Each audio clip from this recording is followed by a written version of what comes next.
My sister announced my pregnancy at her wedding, but I wasn't pregnant. The only problem, I wasn't. And what happened after that destroyed her marriage. I always knew my sister Tara was the main character in our family. Growing up, she was the straight-A student, varsity cheerleader, prom queen. Teachers adored her. Relatives compared me to her at every single family gathering. Why can't you be more confident like Tara? Your sister never had anxiety. Your sister never gained weight. I was the quiet one, the background character. By the time I turned 25, I had moved from our hometown to Chicago for work. I built a small, peaceful life for myself.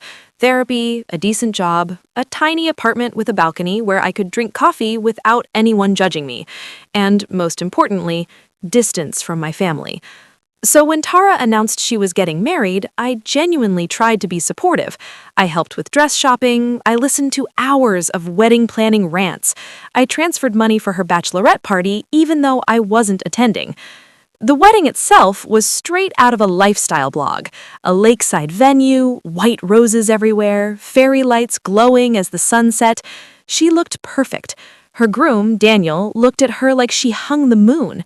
For a moment, I felt proud of her. Then came the reception. After dinner, Tara took the microphone for her speech. She thanked our parents, she cried about soulmates, everyone clapped. Then she turned toward me. And before we eat dessert, she smiled, we actually have another reason to celebrate. My little sister is pregnant! Time stopped. People screamed. My mom covered her mouth. My dad shouted, I knew it! My aunt rushed toward me already in tears. I just sat there.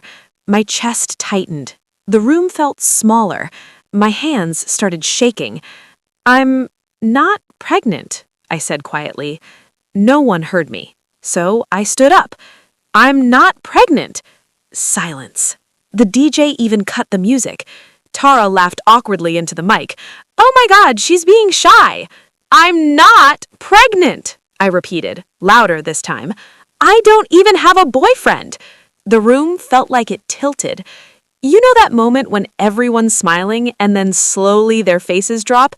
That's exactly what happened. My mom looked confused. My dad's jaw clenched.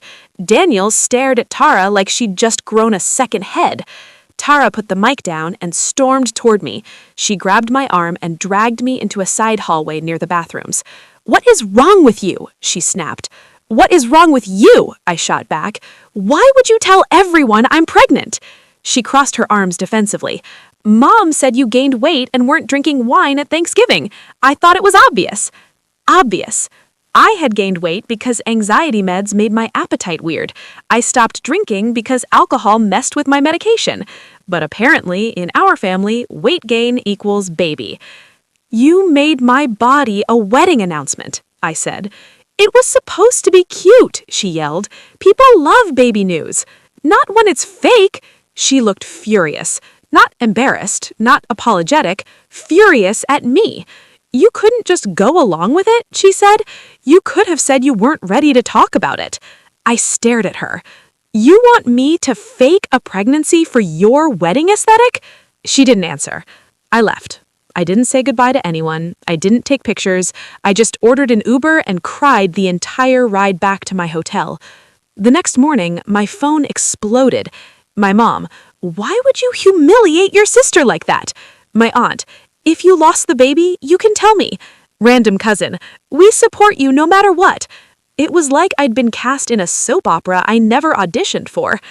When I called my mom to explain, she admitted she had told Tara she suspected I was pregnant because I'd gained weight and seemed glowy. Glowy. I was having panic attacks at work. That wasn't a glow. Within a week, the story morphed into 3 different versions. 1, I lied because I wasn't ready to announce. 2, I had a miscarriage and was in denial. 3, I was jealous of Tara and sabotaged her wedding. Tara posted a vague Facebook status about family members who can't stand seeing others happy. Daniel liked the post. That hurt more than I expected. 6 months have passed. Tara hasn't apologized. Instead, she told relatives I overreacted, and it was just a misunderstanding. My parents keep asking when I'll move on. But here's what really broke me. No one asked how I felt. No one said, that must have been humiliating. No one said, I'm sorry she did that. No one questioned why it was acceptable to publicly speculate about my body. They were more upset about the awkward silence at the reception than about the fact that I was used as a prop. I've stopped attending family events. I've muted most of them on social media. Therapy sessions have doubled. And honestly, for the first time in my life, I'm not trying to compete with Tara. I'm not trying to be the good sister. I'm just done. The real twist? Last week, my mom called me again. Her voice was softer this time. Apparently, Tara and Daniel are struggling.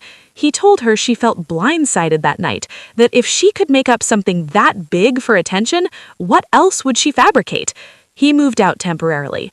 My mom asked if I could reach out to Tara because she's fragile. I said no. For once, I'm choosing myself. I'm not pregnant.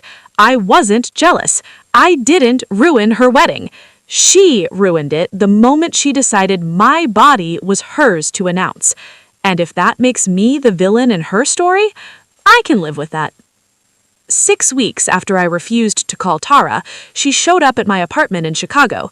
No warning, no text, just a knock at 8:47 p.m. When I opened the door, she didn't look like the glowing bride from Instagram. Her hair was tied in a messy bun, no makeup, puffy eyes. She looked small. I didn't know where else to go, she said. I should have shut the door. Instead, I stepped aside. She walked in slowly, looking around at my apartment like it was the first time she'd noticed I had a real life.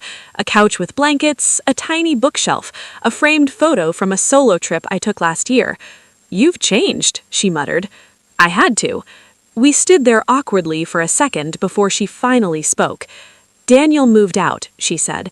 He thinks I'm manipulative. The word hung between us. I didn't respond. He said that what I did at the wedding was not normal, that normal people don't invent pregnancies. Invent. That was the first time she'd admitted it was a lie. I crossed my arms. It wasn't normal. She swallowed. I didn't think it was that big of a deal. It was to me. Silence. Then she sat down and started crying. Not the dramatic wedding cry, but the kind where your shoulders shake and you're trying not to make noise. I don't know why I did it, she whispered. I always feel like I have to create moments, big ones, or people lose interest. And suddenly something clicked. Tara had always needed the spotlight. Birthday parties had themes, high school graduation had a professional photographer, even Thanksgiving somehow turned into her engagement rehearsal. But this time, it was her wedding, the biggest spotlight of all, and somehow that still wasn't enough. You were already the center of attention, I said quietly. She wiped her face. I know, She paused. My mom kept asking if you were pregnant. She was excited, and I thought if I announced it, everyone would be even happier. Like, double celebration.